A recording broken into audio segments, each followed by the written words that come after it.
ہم سب زویا کو نیا مکان بننے کی مبارکباد دینے اس کے گھر گئے تھے۔ وہ 2 کمروں پر مشتمل سادہ سا گھر حال ہی میں فہیم نے بنوایا تھا۔ زویا جب شادی ہو کر اس گھر میں آئی تھی، وہ بالکل سیدھا اینٹوں والا چھت تھا، اینٹوں کی چھت والا مکان تھا۔ 12 سال جیسے تیسے کر کے زویا نے اس گھر میں گزارے۔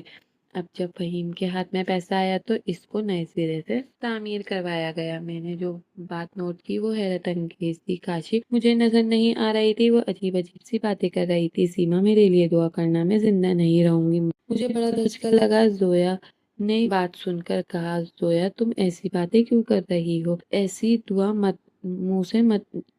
منہ سے نکالنے سے پہلے کچھ اپنے بچوں کے بارے میں ہی سوچ لو۔ خبردار جو ایسی بات بھی، سیما تمہیں اندازہ نہیں کہ میں کیسی درد بھری زندگی گزار رہی ہوں۔ مجھے ان دردوں سے نجات میں دے اللہ۔ میری زندگی میں خوشی دے، میں تنگ آ گئی ہوں ایسی زندگی سے جو دل ہے نا۔ اس نے اپنا ہاتھ سیدھا سینے کی بائیں طرف رکھا اور کہا، بڑا درد ہے یہاں، درد کے بوجھ تلے دب گیا۔ اب میں ختم ہونے والا ہے، اب یہ ختم ہونے والا ہے، پھر مجھے نجات مل جائے گی اور دوسروں کو خوشیاں کہتے ہیں۔ وہ زور زور سے ہنسنے لگی اور ہنستے ہنستے اس کی آنکھوں سے آنسو بھی نکلے۔ اپنی انگلیوں کے پوروں سے آنسو پوچھ کر کہنے لگی، یہ آنسو نہیں سیما، میرے ارمانوں کا خون ہے جو آنسو کی شکل میں بہہ رہے ہیں۔ کیسا درد تھا اس کی آنکھوں میں اپنے الفاظ میں بیان نہیں کر سکتی سیما۔ یہ گھر میرے لیے نہیں بنا ہے، اسے میرے لیے بنایا گیا تھا۔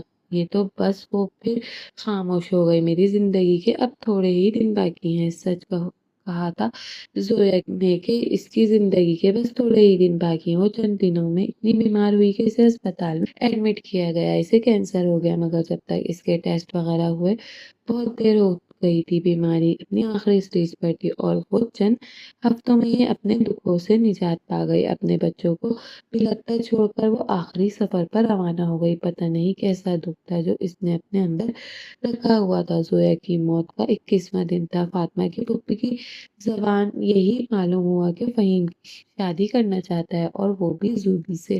یہ بات سن کر میں ششپن رہ گئی۔ پورے خاندان میں باتیں ہو رہی تھی، یہ کیسا شوہر ہے، بیوی کے 40ویں تک کا بھی صبر نہ کر سکا اور شادی کی خواہش بھی کی تو اپنی سالی سے یہی غم بیچاری زویا کو کھا گیا۔ لوگ طرح طرح کی باتیں کر رہے تھے، مگر حقیقت کیا تھی کسے معلوم۔ کوئی زوبی کی تعریف نہیں کر رہا تھا کہ اتنی بڑی قربانی دے رہی ہے۔ زوبی اتنا اچھا گھر اور جوان منگیتر چھوڑ کر بہن کے بچوں کے خاطر اپنے بہن سے شادی کر رہی ہے۔ یہی بات جب میں نے زوبی کی بڑی بھابھی سے کی تو وہ کہنے لگی، کوئی قربانی نہیں دے رہی زوبی، بلکہ اپنی بہن زویا کو قربان کیا ہے۔ اس بدبخت نے اسی کا درد غم زویا نے کو کھا گیا۔ اس نے صرف اپنی دکھی داستان مجھے اپنی دکھی داستان سنائی تھی۔ اپنے دل کا بوجھ وہ مجھے بتا کر ہلکا ہلکا کرتی۔ پھر زویا کی بھابھی نے مجھے زویا کے بارے میں ایک ایسی بات بتائی جسے سن کر پیروں تلے زمین نکل گئی۔ جب رخصت ہو کر فہیم کے گھر آئی تھی تو اپنے ساتھ بہت خواب آنکھوں میں سجا کر لے کر آئی تھی۔ ہر لڑکی کی طرح میری خواہش تھی کہ میرا اپنا گھر ہو جس میں صرف اور صرف میری حکومت ہو، جان نچھاور کرنے والا شوہر، اور پھر میری ہر خواہش آنکھیں بند کر کے پوری کرے، مجھے نگری نگری گھمائے، مجھ پر کوئی روک ٹوک نہ ہو، میرے سارے خواب پورے ہوں۔ مگر تھوڑے عرصے کے لیے جب مجھے آسمان سے زمین پر نیچے کیا گیا، اس میں ریزہ ریزہ ہو گئی۔ شادی کے شروع میں فہیم مجھ سے بے پناہ محبت کرتے تھے، وہ میری ہر خواہش پوری کرتے، باہر وہ مانے پھرانے لے جاتے، کھانا بھی اکثر باہر سے ہی کھاتے۔ میری ساس ہمارے گھر میں جو کھانا پکاتی وہ میں کھاتی نہیں تھی، کہتی تھی ایسا بدمزہ کھانا ہے میں نہیں کھا سکتی۔ پھر وہی مجھے باہر کھانا کھلانے کے لیے لے جاتے، باہر سے ہی کھانا لے کر آتے۔ میری ساس بہت اچھی عادتوں کی مالک تھی، مگر پھر بھی مجھے ان سے خدا واسطے کا بیر تھا۔ گھر میں صرف ہم 3 افراد تھے، ایک نند تھی، وہ بھی شادی شدہ تھی۔ میری ساس مجھ پر روک ٹوک بھی نہ کرتی،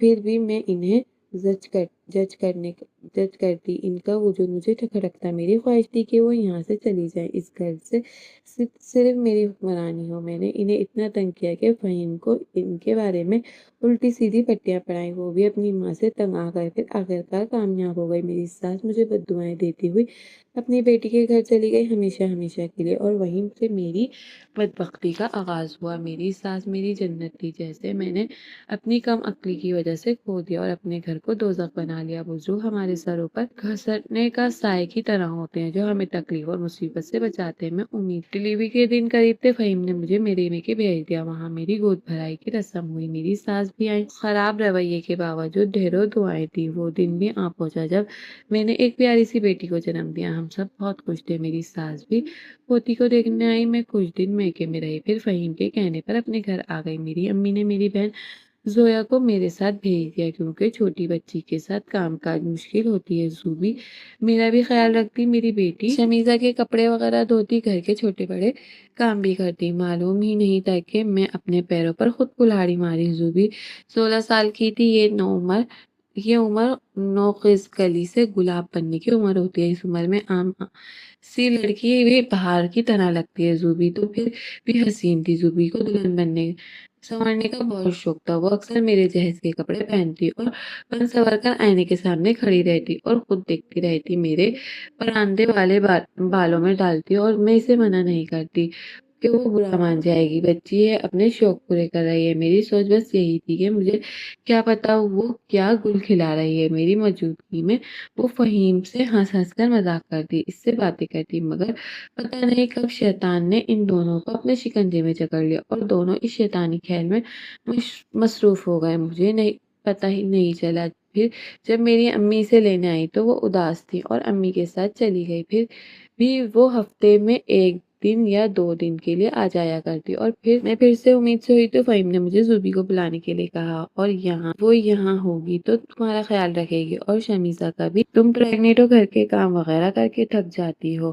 اور شمیزہ کا بھی میں تمہارے لیے کہہ رہا ہوں، وہ تمہارے کام آئے گی، آخر وہ تمہاری بہن بھی ہے۔ پھر میں نے زوبی کو بلا لیا، مگر ان کی حد سے بڑی ہوئی بے تکلفی مجھے سمجھ آ گئی۔ میں نے فہیم سے یہ بات کہی تو وہ تو سرے سے ہی مکر گئے۔ تم ہم پر بلا وجہ شک کر رہی ہو، میں تمہیں اپنی بہن پر بھروسہ نہیں، تم شکی مزاج عورت ہو۔ پھر جب میں نے زوبی کو واپس بھیجنے کا فیصلہ کیا تو وہ بھڑک اٹھے، کہنے لگے زوبی یہیں رہے گی جب تک تم بچہ پیدا نہیں کر لیتی۔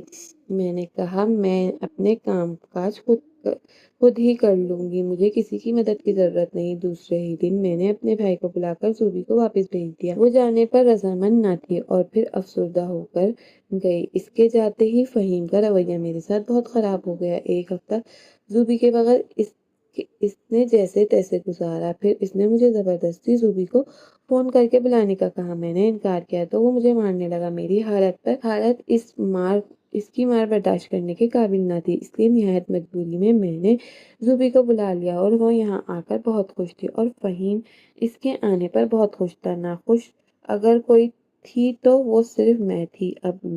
اب بھی زوبی دلہن کی طرح تیار ہو کر کمرے میں بیٹھی رہتی اور میرا شوہر ساری رات اس کے ساتھ گزارتا، جبکہ میں اکیلی اپنے کمرے میں جلتی بھونتی رہتی۔ میرا رویہ زوبی کے ساتھ اچھا نہ تھا، اور پھر بھی وہ بے غیرت بن کر میرے گھر میں رہ رہی تھی، کھلی کتاب کی طرح میرے سامنے تھا۔ میں نے فہیم سے کہا کہ مجھ سے یہ سب برداشت نہیں ہوتا، آخر تم چاہتے کیا ہو؟ میری بہن کے ساتھ اتنے بے تکلف کیوں ہو؟ جیسے میں تمہاری بیوی نہیں بلکہ وہ تمہاری بیوی ہو۔ پاگل ہو رہی تھی؟ فہیم نے سرد آہ بھر کر کہا۔ کاش ایسا ہوتا، میں اپنے آپ کو خوش نصیب سمجھتا۔ اس کے جواب پر میں آنکھ بگولا ہو گئی۔ میں نے کہا فہیم، اب تم دونوں کی رنگ لڑیاں برداشت نہیں کر سکتی۔ اس نے جواب دیا، زوبی سے محبت کرتا ہوں، اگر تم نے کسی کو بتایا تو میں تمہیں طلاق بھی دے سکتا ہوں، ویسے بھی اگر تم نے بدنام کرنے کی کوشش کی تو کیا تمہاری بیمار ماں یہ صدمہ برداشت کر لے گی؟ اور نہ وہ تم پر طلاق کا دھبا برداشت کرے گی، نہ ہی زوبی کی رسوائی۔ یہ کہہ کر وہ مکروہ ہنسی ہنستا ہوا گھر سے نکل گیا۔ میں نے زوبی کو بہت سمجھایا، مگر وہ عشق کے نشے میں ڈوبی ہوئی تھی، اور اس نے نہ اپنی عزت کا خیال تھا اور نہ ہی اپنی بہن کے گھر اجڑنے کا۔